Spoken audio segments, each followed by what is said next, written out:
এখানে আলী আসগর সাহেবের আমন্ত্রণে আমি আসলাম এবং আমার শ্রদ্ধেয় বাপু ভাই যে কথাগুলো বললেন যে 17 বছর শেখ মান্নানের আধিপত্য এখানে ছিল, তো তার কারণেই আপনারা অত কিছু থেকে বঞ্চিত হয়েছে। তো আর যে রাস্তা দিয়ে আমি আসলাম, এখানে দুটো অংশ, দুটি সরকারি প্রতিষ্ঠান, একটা হচ্ছে ঢাকা সিটি কর্পোরেশন আর একটা বিসিএস। রাস্তাটা কিন্তু সংস্কার হবে, সেটা যেই করবো।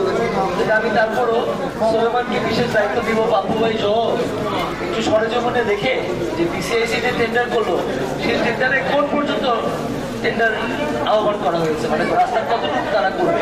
কেননা যেটা সিটি কর্পোরেশন অন্তর্গত, সেটা যদি তারা না করে তাহলে সিটি কর্পোরেশন তারা দরখাস্ত দিবে, ঠিক আছে। আর যদি তারা পুরোটাই করতে চায়, তাহলে টেন্ডার থেকে যাবে, তাহলে তো ভালো কথা, রাস্তাটা তৈরি হয়ে যাবে। রাস্তা প্রশস্তকরণের ব্যাপার, দুটি সরকারি প্রতিষ্ঠান আমার জানা মতে, যেহেতু সিটি কর্পোরেশনের পদবি আরো উপরে, আমার মনে হয় আনুষ্ঠানিকভাবে আন্তঃপক্ষ বৈঠকের মাধ্যমে এটা সম্ভব।